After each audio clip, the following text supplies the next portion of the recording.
La construcción siempre ha sido un mundo físico, ladrillos, planos, cascos y obras. Pero en los últimos años ese mundo se ha transformado. Hoy los edificios se diseñan, se simulan y se analizan digitalmente antes de existir. Cada muro, cada cable o cada puerta puede formar parte de un modelo inteligente que permite prever costes, tiempos e incluso el impacto ambiental. La tecnología está cambiando la forma en la que imaginamos y levantamos ciudades, hospitales o viviendas, conectando el diseño con el dato. Hoy en Backtax, donde sabéis que intentamos que la tecnología sea un poquito más humana, hablamos de cómo la automatización, la digitalización y la gestión inteligente de la información revoluciona la arquitectura y la construcción, y qué papel tienen los profesionales que están haciendo posible este cambio. Y para entenderlo nos acompaña un invitado estrella, él es Carlos Romero, aparejador especializado en BIM, que luego entraremos a hablar un poquito de esto, que trabaja además en Autodesk con amplia experiencia pues, en mediciones, automatización de procesos y gestión de información en grandes proyectos. ¿Qué tal, Carlos? ¿Cómo estás hoy? Pues encantado de estar aquí contigo. Sí, a mí me hace mucha ilusión que hayas venido. Además, nos conocemos por un amigo en común que le comenté un poco que quería hacer un episodio, ¿no? Que se centrara un poquito en, oye, la digitalización del mundo de la construcción, porque es verdad que eso ha cambiado, ya no construimos como construíamos hace 30 años. Y me dijo, pues mira, tengo una persona ideal, que él es Carlos, que sabe mucho de esto, así que es un auténtico placer que estés aquí con nosotros. Espero que al final mi experiencia es un poco particular quizá dentro del mundo de la construcción, pero espero poder ayudaros a entender un poco más. Seguro. Bueno, y cuéntanos, Carlos, tu trayectoria profesional, ¿no? ¿Cómo terminas dedicándote a esto? Vale, pues una historia curiosa, porque yo recuerdo cuando estaba estudiando la carrera que estaba pues en plena burbuja inmobiliaria, todo iba fantástico. Y ¿Época 2008 o así? Un poco antes de 2008. Vale. Y claro, yo recuerdo que había gente en mi clase en segundo que la estaban contratando ya, pero no tengo una carrera, da igual, si es que necesitamos gente. Y cuando terminé la carrera explotó todo y no había absolutamente nada. Claro. Es importante recalcar, por lo que vamos a contar luego, que la carrera para mí... digamos que no aprendí tanto de arquitectura como más de... Porque hiciste arquitectura. No, hice o sea, de hecho, intenté hacer arquitectura, no me dio la nota, me metí a aparejador y ahora con el tiempo, la verdad, estoy muy contento de que me pasase eso por todo lo que ha venido después. Claro. Y en realidad lo que aprendí, o sea, por lo menos en la Politécnica, lo que aprendí fue pues básicamente a recibir palos, a hacerte más resistente y a sobrevivir un poco en esos estudios. ¿Qué pasa? Que los métodos que había entonces y lo que nos explicaban en las clases era bastante anticuado. O sea, luego verás, por ejemplo, pues te hablaré de que pues, en mediciones, por ejemplo, que ahora se hacen, pues se automatizan un montón de procesos y tal, pues las clases eran con una calculadora de panadero y con un papel. Sí, como se hacía antes, las pizarras, como cuando éramos pequeños con tiza, pues eso es donde ha quedado ya, ¿no? Entonces, yo recuerdo que AutoCAD no lo toqué hasta que no estuve en el proyecto de fin de carrera. ¿Qué AutoCAD? ¿Cómo lo definirías? AutoCAD es básicamente es dibujo asistido por ordenador. Es decir, yo puedo dibujar con un parallax o con una regla en un plano, pero AutoCAD es un programa muy extendido. De hecho, ya todo el mundo lo llama software tipo CAD. Vale. Que es Computer Assisted Design o Drawing, que básicamente es dibujar con un ordenador. Entonces, en la época y durante muchísimos años ha sido el estándar, que básicamente es la manera en la que tú tienes de representar un proyecto de una manera más o menos organizada y razonable para sacar unos planos y demás. Entonces, yo no tenía ni idea y aprendí, pues gracias a un arquitecto muy bueno, es decir, en cuanto por lo menos a explicarle a la gente cómo había que hacer las cosas y aprendí un poco de cómo se utilizaba el programa. Y poco más. Y cuando salí de ahí, pues no había trabajo, de absolutamente nada. Entonces, muy duro eso, en verdad, ¿eh? Claro, yo además pensaba, digo, he estado todos estos años estudiando y tal, y teóricamente como que casas se hacen siempre, o edificios se hacen siempre, pero no hay absolutamente nada. Y sobre todo lo complicado era conseguir una oportunidad en algún sitio, ¿no? Y pues intenté hacer cosas por mi cuenta, certificaciones de edificios y cosas así. Y de repente pues vi aquello de que, oye, ¿qué es esto del BIM? Que la gente comenta, habla y tal. Y justo un familiar me comentó, esto es un poco el futuro, tiene pinta de que las cosas van a tirar por ahí. Entonces hice un curso y aprendí a utilizar un software BIM que se llama Revit y dije, bueno, pues espero que con esto pueda encontrar trabajo en algún sitio. Y la verdad que yo creo que en mi vida he tenido mucha suerte en lo laboral, pero sobre todo por la gente con la que me he cruzado. Eso es importante, muchas veces la gente que forma parte de tu trayectoria. Yo diría que es casi lo único importante. De las cosas importantes. Que es cruzarte con alguien que te enseñe, que te inspire, que te ayude o que te haga ver las cosas de una manera nueva o distinta, ¿no? Entonces me dieron una oportunidad en un estudio y de la primera de estas suertes fue que el estudio, claro, yo no era consciente en ese momento de que el mundo seguía todavía para lo que es ahora anclado en el pasado. La gente, la gran mayoría de los estudios trabajaba con AutoCAD sin ningún problema, y sin embargo este estudio llevaba implementando desde hace mucho tiempo modelado BIM, etc. Entonces yo aprendí un poco trabajando con ellos y me dedicaba al tema de mediciones y presupuestos.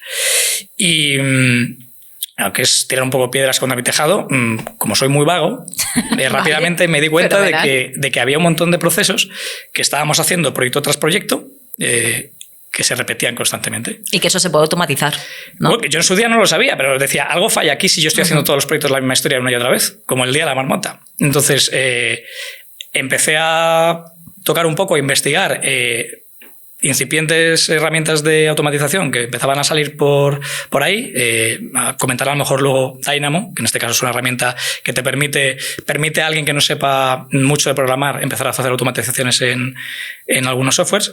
Y empecé un poco a hurgar y un compañero me dijo, oye, ¿y tú por qué no aprendes a programar? Si en realidad ya sabes lo que quieres y lo que necesitas, ¿por qué no aprendes a programar? Y dije, bueno, pues ¿por qué no? Pues voy a echar un vistazo. De perdidos al río. Y ahora lo pienso y digo, pues no sé por qué me dio por ahí, pero básicamente tomé un curso de estos del MIT que eran gratuitos, que tienen grabados ahí del año no sé cuántos, y me lo hice por las tardes ahí con mi café y tal, y aprendí un poquito. Y claro, cuando volví y empecé un poco a hilar los puntos, dije, bueno, pero esto es una tontería. Bueno, pero si este trabajo están haciendo, que están 2 días ahí picando números, esto lo puedo hacer yo en un momento con un Excel y... Entonces empecé a dedicarme, aparte de hacer mediciones, empecé a dedicarme a hacer automatizaciones para los procesos del día a día de nuestros proyectos. Concretamente en este estudio eran proyectos, sobre todo grandes hospitalarios. Entonces lo bueno es que hay mucho campo para automatizar, porque si haces una cosa una vez, bueno, pero si lo haces 50 veces... Claro.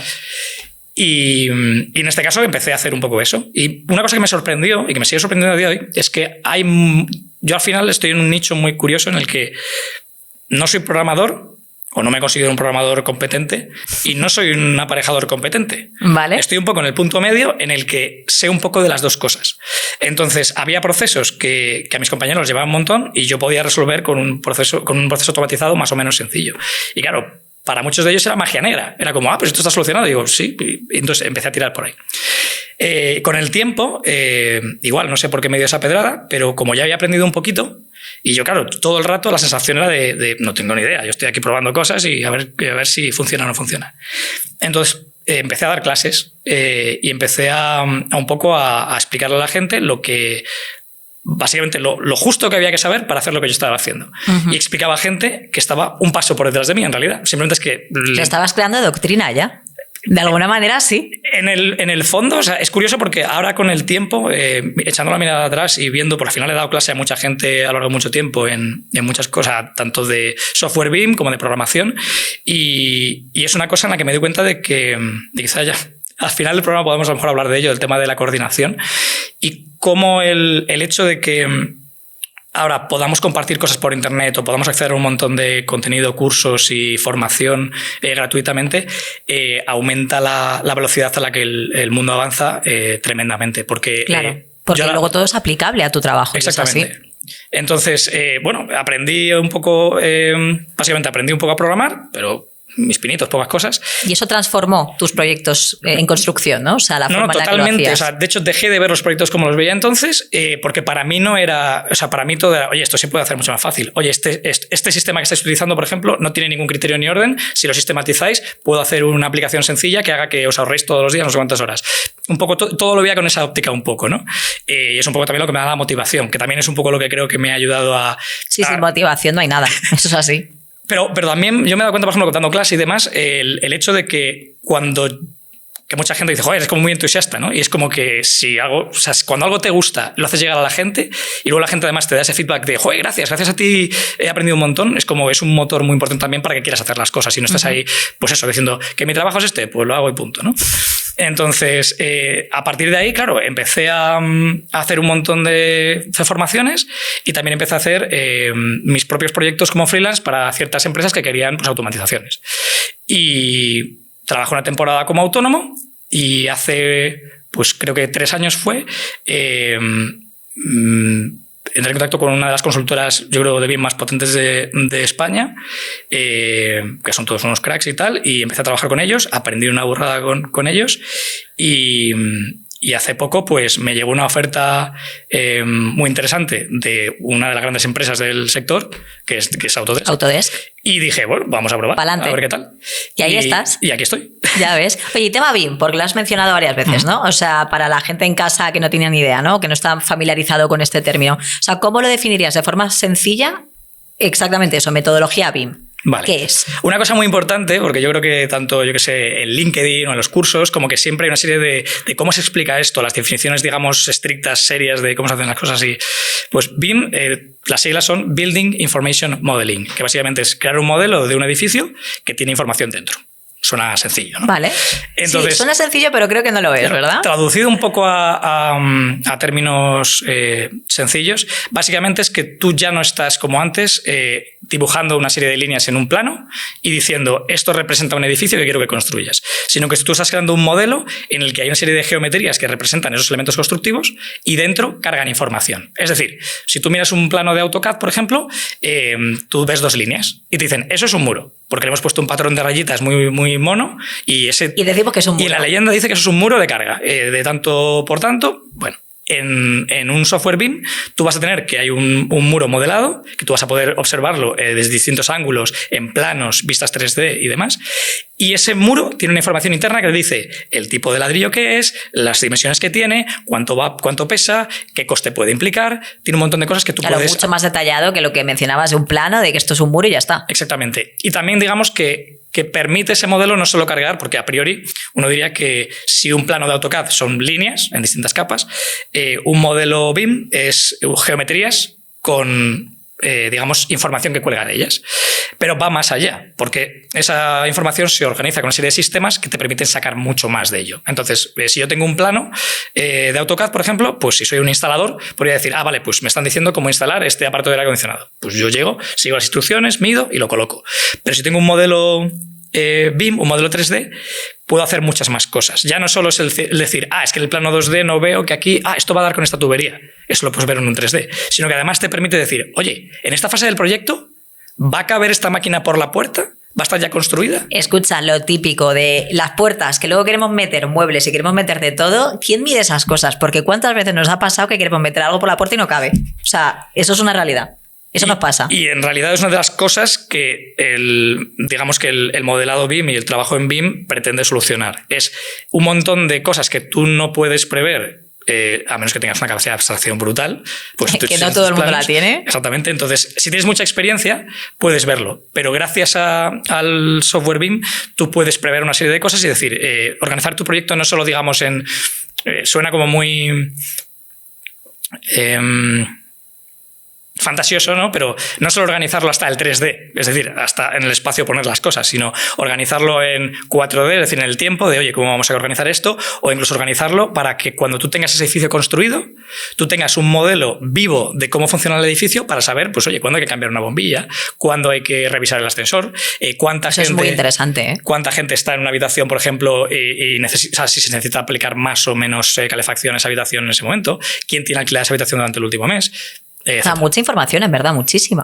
En realidad, tanta como tú quieras. El tema es que, claro, el cambio de paradigma es tremendo porque si tú tienes, o sea, si el cielo es el límite, tú al final no sabes hasta cuándo utilizarlo. Y de hecho hay muchas empresas, por ejemplo, que las intentan pasar a BIM y es un cambio complicado porque implica mucho más trabajo previo y pensar para qué quieres utilizar las cosas. Porque si no, al final tú tienes softwares tremendamente más complicados que los anteriores y una capacidad casi infinita de gestionar datos, pero claro, si no sabes para qué vas a utilizarlo, pecas un poco de decir, oye, ¿esto qué va incluido en el paquete? ¿Qué quiere que usted que le incluya en el paquete?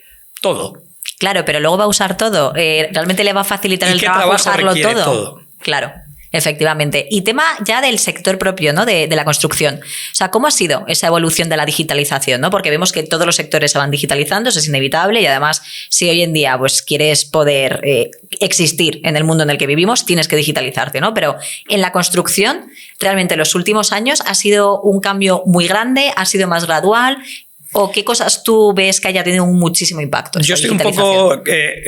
quizá no soy la mejor persona para responder a esa pregunta, porque yo al final siempre he estado en empresas que han estado como... Ha sido la punta de lanza de eso. Tanto en estudios como cuando he trabajado en consultoras, como ahora en Autodesk, que literalmente es la gente que hace el software, ¿no? Claro. Entonces, al final veo un poco los primeros desarrollos de cierto tipo. Sí, los que van abriendo camino. Exactamente. Entonces, lo que sí puedo decir es que yo creo que antes era un poco cuestión de gente que se aventuraba y decía, pues oye, voy a probar este software a ver qué resultados me da. Hay un gráfico por ahí que describe un poco cómo trabaja la gente cuando surge una nueva tecnología y habla de la gente que adopta al principio y luego hay una especie de, no sé si había un abismo a la mitad en el que la gente dice, bueno, es que esto no sé si va a ser una cosa que a futuro va a funcionar bien, entonces me voy a quedar un poco esperando a verlas venir. Luego la gente que se incorpora tarde y ya llega un poco tarde. Yo creo que a día de hoy ya hay presión, digamos, de las instituciones para que todo empiece a trabajar en BIM. ¿Por qué? Porque al final hay mucha más información y exige un poco que las cosas se hagan bien. Hay una cosa complicada, quizá más en España que en otros países, y es que la realidad es infinitamente complicada. Eso es así, da igual el sector. Claro, y los proyectos no siempre... hay cosas que tú puedes tener muy bien medidas lo que dicen, el papel lo aguanta todo. Claro. Pero ahora en la realidad hay cosas que te vas a encontrar y, pues yo qué sé, imagínate que vas a hacer la reforma de tu casa y un pasillo que una vez haces el plano y tal, tiene que medir 1,80 de ancho y mide 1,78. Y dices, ya, pero es que si no aquí le quito esto ya no me cabe y tal. Y dices, si viene alguien a mirar si esto mide 1,80, ¿le puedo decir que haga la vista gorda y tal? Entonces hay muchas cosas que en el fondo son complejas porque no son tan fáciles de digitalizar. No son un sí o no. No son, pero en cierto modo la administración empuja para que las cosas se hagan de una manera más transparente, que se pueda seguir, que haya comprobantes de, oye, ¿cómo hizo usted esto? Y demás. Y entonces se mueve para que la gente haga algo así. Hay mucha gente, por ejemplo, que dice, yo estoy trabajando tan feliz en CAD o dibujando a mano y resulta que me piden que entregue esto de esta manera.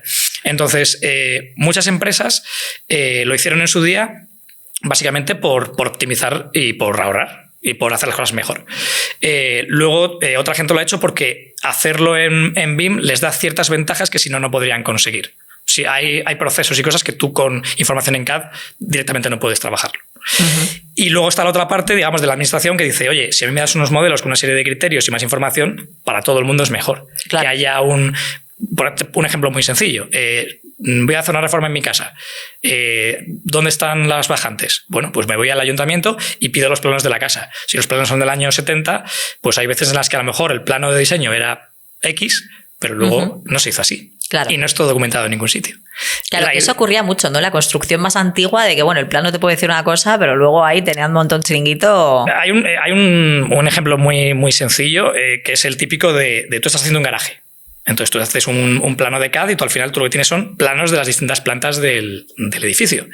Pero claro, tú cuando cuelgas una bajante o un colector de saneamiento del garaje, tú en el plano no estás viendo toda la situación tridimensional del problema. Entonces tú a lo mejor en el plano lo ves perfecto, pero cuando resulta que vas a tirar ese tubo dices, ¡ay, va! Que esto, claro, no baja tanto la pendiente y me cruza con esta viga. ¿Qué hacemos? Y ya empiezan las chapucillas o los cambios. Sí. Entonces, y lo de las columnas. ¿Quién decide tantas columnas en los parkings? Porque eso es un tema que tenemos que superar también, ¿eh? O sea, de verdad, lo de aparcar con 300 columnas, eso es necesario y es una duda real. ¿Todos los parkings necesitan 300 columnas? Ahí te diré ¿O son que chapuzas? En realidad, yo siempre me acuerdo cuando estudiaba estructuras que hay cosas como que no se comentan muy en alto, ¿no? Porque que son divertidas. Y es que, por ejemplo, tú cuando calculas un forjado, por ejemplo, o una viga en un forjado, esa viga, por su propio peso, flecta, comba un poquito. Entonces no está recta, baja un poquito. ¿Cuánto baja? ¿O cuánto puede bajar? Los límites que están especificados en el código técnico para lo que puede bajar esa viga no son límites, digamos, estructurales de no, porque claro, si baja más de esto. No, son meramente estéticos. Es literalmente para que cuando tú vayas ahí no digas, pero bueno, ¿esto qué es? Y te asustes, ¿sabes? Claro, y estás en pánico. Entonces, lo que pasa muchas veces es que cuando trabajamos en construcción, trabajamos con coeficientes de seguridad brutales. De esto no se va a caer aunque quiera caerse. Y pongo 300 columnas. Entonces, efectivamente, muchas veces implica que haya que colocar 300 columnas. Joder, pues más de un dolor de cabeza me dan a mí esos problemas estructurales, ¿eh? Pero bueno, ahora ya entiendo que es por algo, ¿no? No es porque alguien haya querido ahí ponerlas. Bueno, en ese sentido hay procesos, por ejemplo, ahora que luego a lo mejor podemos comentarlos, que son muy interesantes, y es que gracias a algoritmos también ahora IA y demás, es que podemos optimizar todavía más ciertos diseños. Es decir, yo tengo una viga o una estructura X y ahora le puedo decir a la máquina, oye, ¿podrías probar todas las combinaciones posibles de manera que yo pueda ahorrar material y no pierda gran resistencia en esa estructura? Hay algún diseño muy chulo que ha salido, por ejemplo, hace poco de cohetes espaciales, cosas así, de oye, necesitamos una serie de flujos de gases dentro de esta tobera.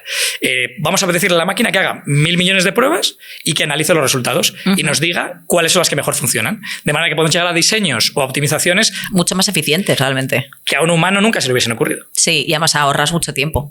Eso me gusta. Ahora, no te preocupes que voy a entrar ahí a preguntarte de temas de inteligencia artificial, pero quiero sobre todo que me cuentes tareas realmente en el sector de la construcción que antes te requerirían horas o días, que ahora mismo automatizadas son mucho más rápidas. Vale. Voy a intentar, a ver si aquí puedes sonsacarme, porque tengo en la cabeza muchos ejemplos de proyectos en los que he trabajado. Entonces, vale. Quizá sí, te pueda dar... todos los ejemplos que nos puedas dar también bienvenidos. Vale. Voy a ponerte un ejemplo muy, muy tonto, pero muy divertido. Vale. De un proyecto de un hospital. Yo estaba ahí trabajando en un proyecto de hospital bastante grande y resulta que yo estaba automatizando mis cosas, estaba haciendo, de hecho, un pequeño script, por ejemplo, que lo que hacía era... ¿Qué es un script? O sea, ¿qué significa...? Cuando trabajamos en ciertos softwares, no hace falta que para crear una automatización o un proceso específico tengas que crear la rueda de nuevo. Es como en Excel una macro. Tú directamente tienes una especie de puente que te permite darle pequeños bloques de código, más o menos sencillos, nada muy complejo, y hace tareas dentro de ese software. Vale. Es decir, en vez de pulsar botones, puedes decirle, mediante texto, mediante código, puedes decirle a la máquina que pulse esos botones en una serie de secuencias y a una serie de cosas.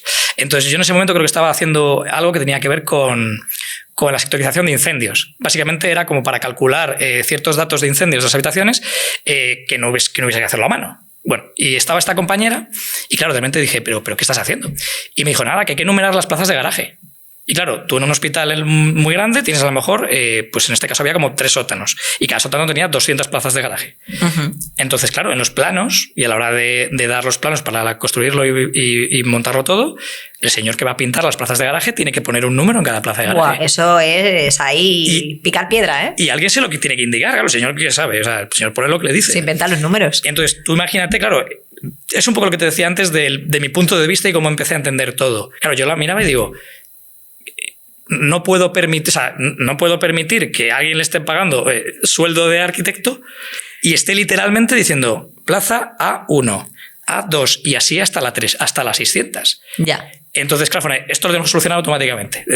Ponte a otra cosa y ya me pongo yo con esto. Entonces, por ejemplo, ese script lo que hacía era pedirle al usuario que dibujara una línea y lo que hacía el script era... Empezando por el principio de la línea y hasta el final, detectaba pasito a pasito cuál era la plaza de garaje más cercana. Y entonces tú le decías cuál era el número inicial y te las numeraba automáticamente. Inscribía en esa plaza el número correcto y aparecía el letrero, aparecía todo. Entonces, para mí era un trabajo de automatización que a lo mejor llevaba, pues yo qué sé. Sí, un par de horas se te iban ahí, ¿eh? Bueno, no, pero a lo mejor ni siquiera tanto. Bueno, ya cuando llevabas un poco todo rodado, tardabas menos. Pues a lo mejor eso, media hora de ponerme vale, esto por si falla, no sé qué. Ok. Pero claro, tú imagínate el trabajo que tardaba esa persona que además ya no es una cuestión de que sea un trabajo ridículo, sino que además te puedes equivocar fácilmente. Sí, claro, como cuentes mal, ya la has liado. Y que ese trabajo vas a hacerlo en muchos proyectos. Sí, claro. Entonces, en el momento que tienes esa herramienta, ya la tienes para todos tus proyectos. Pues sería, por ejemplo, cómo funcionaría un script ayudando a ahorrar tiempo en un proyecto. Pero claro, es muy sencillo. Me voy a algo más complejo, por ejemplo, en el tema de los hospitales. Tú cuando te llega un hospital, digamos, para que tú lo diseñes, te dan como la lista de la compra del hospital, que es un itemizado en el que te dicen, oye, este hospital necesita estas habitaciones con estos espacios mínimos y estos equipamientos. Eso no quita que luego llegue el equipo de cirugía y te diga que no le gusta lo que has hecho y que lo cambies. Sí, pero eso en todas partes. Siempre está el quejica de turno que quiere otra cosa y eso es así. Entonces tienes que cumplir con eso. ¿Qué pasa? Que hasta cierto punto, incluso trabajando en BIM, tú al final tenías una planta de hospital, te ponías a distribuirla, Bueno, la gente que sabe distribuirla se pone a distribuirla, calcula más o menos, revisa los números, mira el Excel, no sé qué. ¿Qué pasa? Que es un trabajo tremendamente esforzado porque al final hay cosas que se te pueden pasar, detalles que se te olvidan, cosas que a lo mejor cuando vas a entregar dices, ay, va, que falta el cuarto de... El cuarto de baño, ¿te imaginas? Habitaciones sin baño. Entonces, ¿qué había que hacer? ¿O qué se me ocurrió a mí? Pues, oye, ¿y si podemos integrar esta información que me estáis facilitando con el modelo con el que estamos trabajando, de manera que a cada paso podamos cotejar lo que tenemos en el modelo con lo que tenemos en este informe o en esta, digamos, lista de la compra, para que sobre la marcha sepáis si lo estáis haciendo bien o no? Uh-huh. Entonces, lo que despierta empezar a automatizar procesos es que al final te das cuenta de que si sistematizas las cosas, ahorras un montón de error humano, ahorras un montón de tiempo y eres capaz de... ¿Costes también? Eso también es un problema, lo hablaremos luego. Es muy interesante el tema de ahora que todo está automatizado y todo funciona mucho mejor, ¿trabajamos menos? Ya. Entonces, en este caso, pues lo que consigues es que la gente pueda trabajar más tranquila y decir, oye, yo me dedico a diseñar este hospital y hacerlo interesante y bien distribuido y me olvido de detalles como, oye, esto mide más o menos de lo que debería, porque ya lo están comprobando por mí. Uh-huh. Digamos que el trabajo que es repetitivo es quizá muy complejo porque hay que hacer muchos cálculos, la máquina lo puede facilitar. Uh-huh. Y en temas de lo de los edificios vivos, ¿no? Me he quedado con ese concepto porque la verdad que me ha gustado, ¿no? ¿Cómo mejora la toma de decisiones a la hora de contar con ese edificio vivo en formato digital antes de construirlo en sí? O sea, ¿cuáles son las grandes ventajas de decir, mira, es que si no tuviéramos este formato o este modelo de edificio en vivo, no podríamos hacer las cosas que estamos haciendo a día de hoy? Vale. Esto es un tema muy abierto porque depende de cómo lo enfoques y de qué fase del proyecto estemos hablando. Pero si empiezan a pensar antes de empezar a diseñar siquiera, hay herramientas, por ejemplo, ahora que te permitirían, con diseño generativo o... Bueno, no haría falta ni diseño generativo, pero saber si tú tienes, por ejemplo, un terreno, antes de que tú vayas a construir nada, saber si es rentable que tú construyas allí. Uh-huh. Saber, por ejemplo, qué diseños de edificio van a tener menos superficie de fachada, más superficie construida y mejor orientación.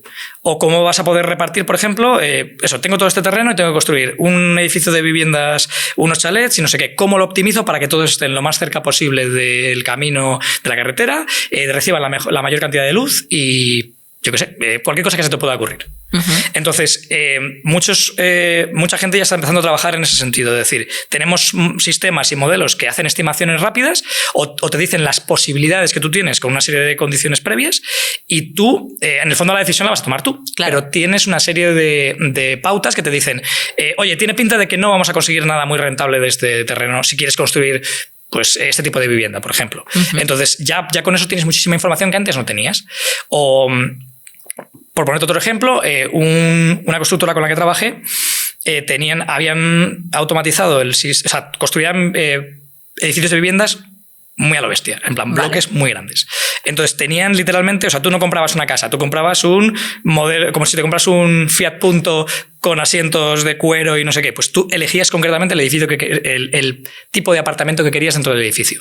Entonces yo les ayudé, por ejemplo, a sistematizarlo de manera que toda la cadena, desde el momento en el que ellos planeaban el edificio, incluso sobre el plano, podían prever costes, qué tipo de edificio va a ser de uno u otro. Básicamente ellos lo que tenían, la cadena más o menos era algo así como ofrecemos a los clientes unos modelos de apartamento, los clientes lo eligen, el departamento comercial registra esto, uh-huh. Se lo manda a la parte que se dedica a diseño y construcción y nosotros tenemos un sistema que automáticamente en el modelo, con ese input, va a modelar automáticamente todo lo que hay en el edificio. Qué chulo, en verdad, ¿eh? Entonces, claro, porque te acabas de ahorrar todo el tener... ya no tienes que hacer mediciones. Tienes mediciones antes de haber modelado nada. Ya sabes todo lo que va a requerir tu edificio.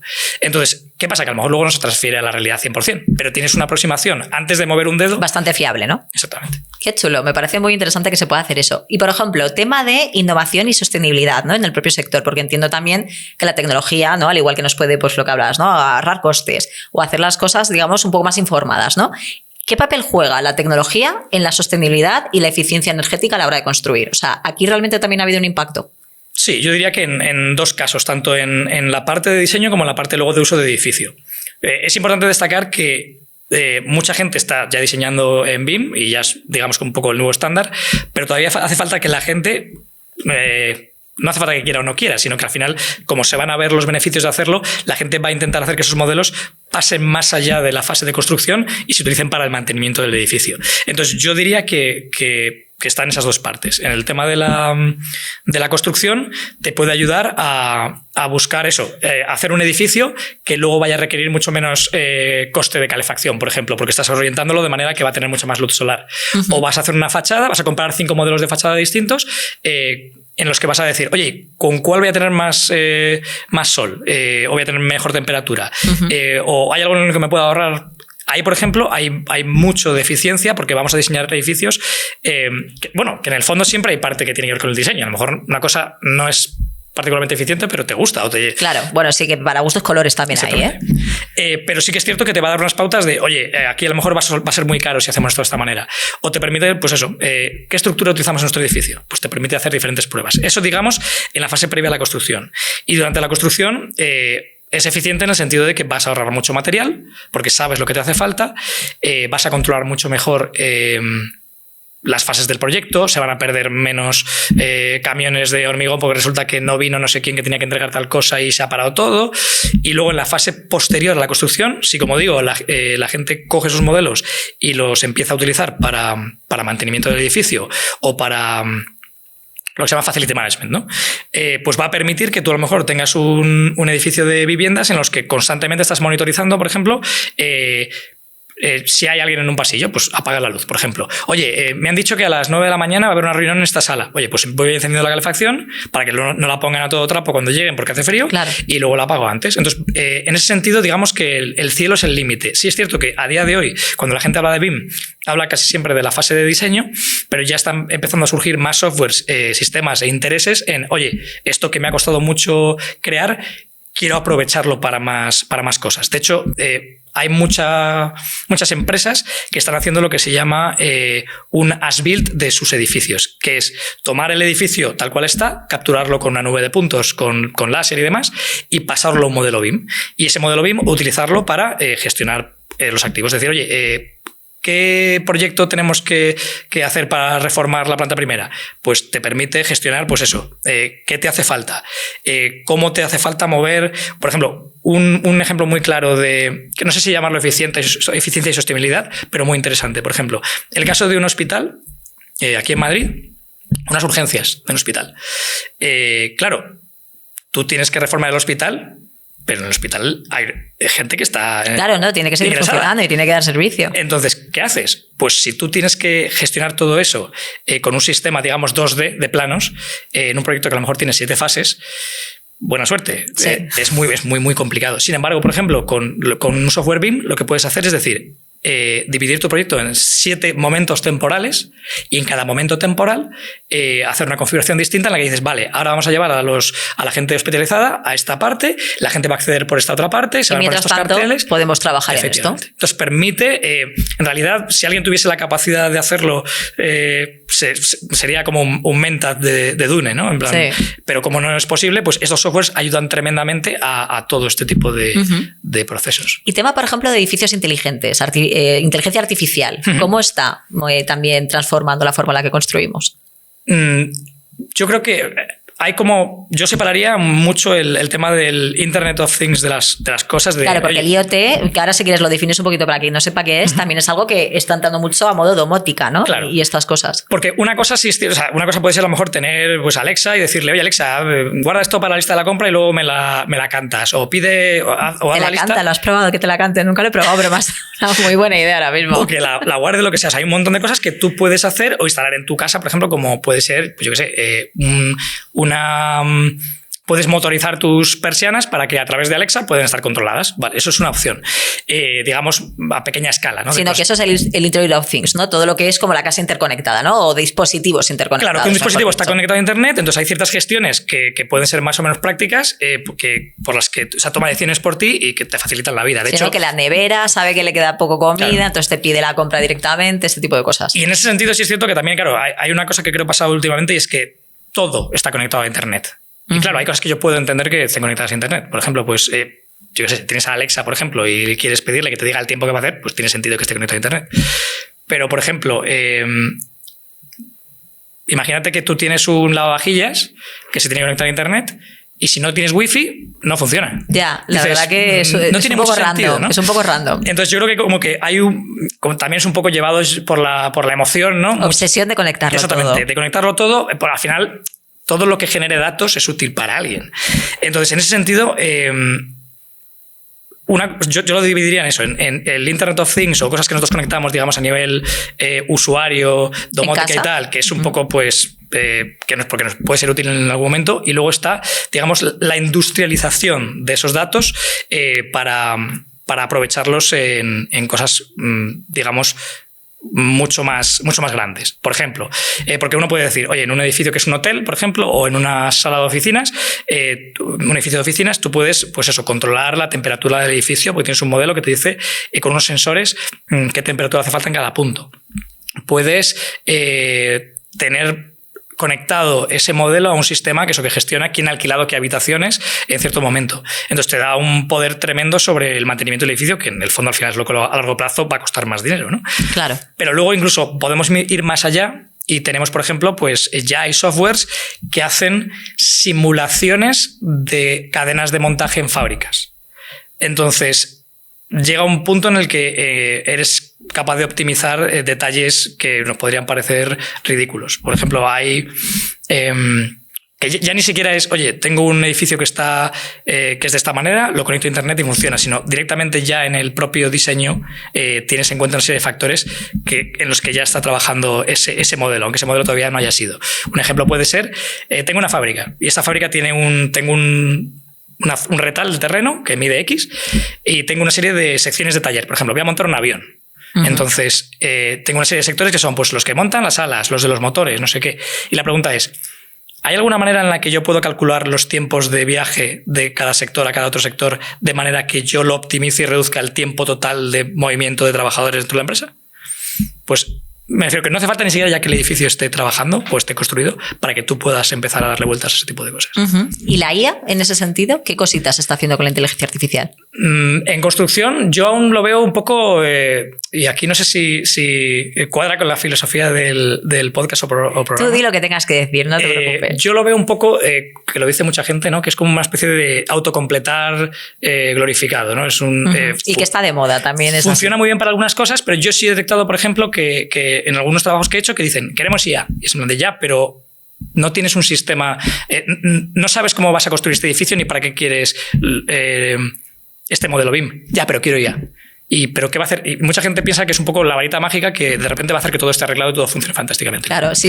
Y es que el mundo está ahora un poco así. Con ChatGPT ha hecho mucho daño en ese sentido. A ver, hay cosas muy buenas. Yo al final, no sé quién lo comentaba, que ChatGPT es, en el sentido literal de la palabra, es la mediocridad absoluta. Vale. En el sentido de que te da la media de lo que hay en Internet, que es lo que básicamente ha digerido. Entonces, ChatGPT no puede escribir el Quijote, pero ChatGPT puede escribir una carta a tu jefe pidiéndole un aumento estupendamente. ¿Por qué? Porque hay mucho más texto. Una cosa, por ejemplo, para la que creo, claro, lo de siempre consulte a su médico, ¿no? Pero una cosa para la que funciona más o menos bien ChatGPT es para ayudar a la gente a decir, oye, tengo estos síntomas, ¿qué puede ser? Porque hay mucha literatura del tema de medicina en Internet. Entonces, en ese sentido es útil. ¿Qué pasa? Que para repetir, o sea, para cosas que son patrones, la IA es muy útil. Pero muchas veces lo que hace la gente es decir, oye, voy a conectar la IA para que me solucione problemas que son muy específicos. Cuanto más específico es tu problema, peor va a resolverlo una IA.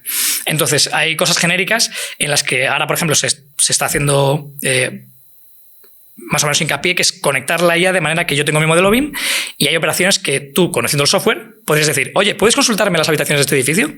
Haces una operación súper sencilla que un usuario normal de la aplicación sabe hacer y lo ves. Pero dices, no, ya, pero es que yo quiero hacerlo con inteligencia artificial. Quiero escribírselo a mano y que lo haga. Entonces, ese tipo de cosas, cuando son consultas sencillas que tú más o menos puedes materializar a partir de peticiones sencillas, suele funcionar bien. Pero cuando le pides algo muy específico, si no hay literatura, al final la máquina, ChatGPT, solo intenta predecir qué es lo más probable que venga después. Uh-huh. Entonces, si tú le dices, oye, ¿puedes diseñarme una planta de una casita en la que quiero una cocina, no sé qué? Hay un montón, o sea, seguro que tiene información para hacer algo más o menos razonable. Ahora, si le dices, oye, ¿me puedes hacer un esquema de de emplomado de paredes para una sección de rayos X de un hospital? Dice que ¿qué? No, se lo inventará. Claro. Y es un poco también lo que veo Se lo ahora. inventa, pero te lo vende como claro. si supiera 100% también lo que te está diciendo. Y cuando le dices, oye, esto es mentira, te dice, perdón, y se inventa otra Tienes cosa. razón. Sí. Y así. Entonces, en ese sentido, creo que todavía le falta. Yo, por ejemplo, uso todos los días diferentes modelos para trabajar, sobre todo para hacer código. Sí es cierto que hay problemas que no me los solucionan porque son muy específicos, pero hay muchas cosas en las que facilita el trabajo. Yo al final siempre pienso, o sea, esto al final es una herramienta más. Claro. Es algo que potencia el trabajo de la gente. ¿Por qué? Porque a lo mejor un método o algo que yo puedo pensar que sé hacer, pero que me lleva un ratito, digo, oye, ¿me lo puedes escribir? Lo pego aquí, digo, vale, hay que cambiar este par de cosas, pero tengo antes que entender el asunto. Claro. De hecho, yo no creo que, digamos, yo no creo que la IA vaya a solucionar las cosas a corto plazo de una manera increíble, y de hecho creo que es tremendamente peligroso que eso ocurra. Vale. Porque al final nos lleva un poco a estar en un mundo de dioses idiotas, en el que podemos pedir lo que queramos, pero no entendemos absolutamente nada de cómo funcionan las cosas, ¿no? Ya. Y en ese sentido, ahora, por ejemplo, sospecho, o por lo que veo un poco en otros sitios que está pasando, en otros países, es que se está dejando de contratar a juniors, a gente que está empezando a trabajar en todos los sectores que tienen que ver con temas digitales, porque un senior con IA es capaz de producir lo que antes se hacía falta producir con más juniors. Y los juniors no pueden incorporarse y aprender lo importante, que es la experiencia de trabajo, que hace que el senior diga, la IA puede decir lo que quiera, pero yo sé lo que quiero y si está bien o está mal. Sin embargo, si una persona está empezando, no tiene un contexto contra el que batirse. Claro. Que le diga, oye, esto, la IA me ha dicho algo, y yo digo, bueno, pues estará bien, ¿no? Sí. Entonces es un poco lo que creo que está pasando ahora mismo. ¿Y qué opinas de, ya un poco para ir cerrando, ¿no? Porque te quiero hacer 2 preguntas más. ¿Qué crees que está pasando con la creatividad, por ejemplo, a la hora de construir, con todo el tema de la digitalización? ¿Estamos siendo más creativos o estamos replicando mejor? Yo quiero pensar, hay una carta creo que era Nick Cave, hablando de la IA y de la creatividad. Me gusta. Y yo siempre tengo discusión con un amigo mío que es dibujante y también, bueno, y músico también. Entonces, él está enfadadísimo con el tema de la IA, hablando de que la gente, no tanto yo creo porque piense, hay como 2 capas. Yo siempre además le digo, yo creo que también hay una parte del otro, ¿no? Que es como que le enfada que la gente no sea capaz de valorar lo que hay detrás de una creación, una creación artística o una creación incluso arquitectónica. Y la otra parte, y es cierta, es que al final la IA no hay nada detrás de... Tú cuando ves un edificio siempre te viene a la cabeza, oye, ¿quién construyó esto? ¿Quién lo diseñó? ¿Con qué idea? ¿Qué plan tenía? ¿Qué le pasaba por la cabeza? ¿Qué vivió ese tipo? Sí, la parte creativa. Tú ves la Sagrada Familia y no dices, pues muy bien, muy bonito. No, dices, oye, flipas en ¿qué colores. pedrada es esto? O sea, ¿a quién se le ocurrió esto? Hay cosas que tienes que... O sea, que tienen algo detrás. Entonces, en cierto modo, yo creo que sí, que ahora mismo ha salido Nano Banana, podemos generar todas las imágenes y vídeos que queramos y tal. Aparte, o sea, aunque lleguemos al punto en el que puedan colarnos cosas de IA fácilmente, que supongo que ya está llegando, creo que va a haber que la creatividad humana se abrirá paso de diferentes maneras. Yo qué sé, con el tema de la música, sí, tú puedes pedirle a la IA que te haga una canción más o menos mediocre para los estándares actuales, que tenga una letra X o lo que sea, pero hay ciertas cosas, la IA no va a escribir el Quijote. No. La IA no va a hacer... Sí, no va a ser Freddie Mercury, eso es así. Una canción que sea recordada en los siglos venideros. Entonces, en ese sentido, creo que... Y con los edificios igual, porque es que hay edificios, que es lo que decías, ¿no? Que hay una historia de la propia persona y del arquitecto que también le da la identidad a esa construcción. Y hablando de construcción, es algo que a mí, por ejemplo, sí que últimamente me da un poco de pena, porque me doy cuenta de que ya no veo edificios, iba a decir bonitos, pero edificios que con alma, ¿no? Lo acabas de definir perfectamente. ¿Qué ocurre? Los cebras. Hay cebras por todas partes, eso sí. Eso lo vemos en todos los lados. Es un poco, yo creo, también el peligro de optimizar todo y automatizar todo. No sé quién lo decía el otro día, me pareció súper interesante. Decía que el problema de la IA es que es tremendamente buena en resolver objetivos. El problema es que nosotros como humanos somos nefastos definiendo objetivos. Entonces hay cosas que dices, no, si lo que queremos es esto, lo que queremos es mejorar la atención de la gente en las redes sociales, porque nos da beneficios. ¿A dónde nos lleva eso? Ya. Queremos hacer edificios más baratos, más eficientes. ¿A dónde nos lleva eso? Claro. ¿Dónde está el arte, no? O dónde está lo que nos hace humanos, ¿no? Efectivamente, efectivamente. Oye, me gusta, ¿no? Y ya como última pregunta ya y te dejamos marchar. ¿Cómo crees que va a evolucionar tu trabajo? ¿De aquí a 10 años? ¿Qué crees que va a ocurrir? No de una forma más o menos certera, ¿no? Pero le doy muchas vueltas últimamente y la verdad es que no sabría decirte. Siempre me acuerdo de lo que pasó en... yo creo que fue en la última gran crisis, ¿no? Hace poco leí un libro de un tipo que se llama Gary Stevenson, que hablaba un poco de que en un momento muy chungo en el que ellos estaban haciendo trading, digamos que para ellos era win-win porque ellos apostaban todo al rojo. Y la cuestión era, bueno, ¿y si sale negro? Y dice, es que si sale negro nos vamos todos a tomar viento. Entonces, no tengo nada que perder por apostarlo todo al rojo. Y si apuesto al rojo y ganamos mucho. Claro. Entonces, si lo traslado esto a lo que me acabas de preguntar, sería, pues es posible que las grandes potencias sigan trabajando la IA hasta que explote por algún lado y muramos todos. Recomiendo una lectura bastante deprimente, pero muy, muy interesante. Un Terminator. Aquí, mira, en el episodio anterior hemos hablado de esto, o sea, que tenéis que verlo para saber si vamos a morir o no. Pues se llama No tengo boca y debo gritar. Es una historia corta de ciencia ficción que tiene mucho, mucho tiempo, creo que ganó un Nebula, que precisamente habla de una IA que se va de madre. Y es un poco eso. Si no acabamos en ese camino... Vamos a intentar que no. O sea, que no. Vivir está guay. Yo quiero vivir un ratillo más. El tema del apocalipsis. Yo lo que creo que va a ocurrir es que, y tal y como está ahora un poco el tema de la burbuja y tal, yo creo que va a haber una corrección de mercado si las cosas, si de repente no explota la inteligencia artificial general ya o hay un gran avance, la gente va a empezar a decir, oye, esto igual no es tan rentable como lo estaban vendiendo. Y a lo mejor hay una corrección en el mercado y yo creo que como tantas otras cosas en el pasado se integrará con lo que estamos haciendo. Ojalá me equivoque, pero eso, quiero pensar que será una herramienta más. Lo que pasa es que esta herramienta nos lleva por un camino muy... incierto. Incierto, emocionante quizá, y es que, claro, nos lleva a un punto en el que no sabemos dónde nos va a llevar, en el sentido de que ya estamos... Creo que nuestro hardware biológico se está quedando muy atrás para el nivel tecnológico que estamos alcanzando. Y ya se ve claramente en muchos aspectos de la vida que no somos capaces de procesarlo. Y lo pasamos mal en muchas cosas. Seremos cyborgs. Ya está. Yo quiero pensar que en algún momento seremos cyborgs. Tenemos aquí un súper cerebro digital extra y ya está. Eso, que nos caiga un meteorito y ya. Y la palmamos, ¿no? Yo prefiero pensarlo primero, pero... Sí, y si no, cohete a Marte con Elon Musk. Es que hay muchas opciones, en verdad. Nos ponemos a pensar y hay muchos escenarios ahí fuera, ¿eh? Total.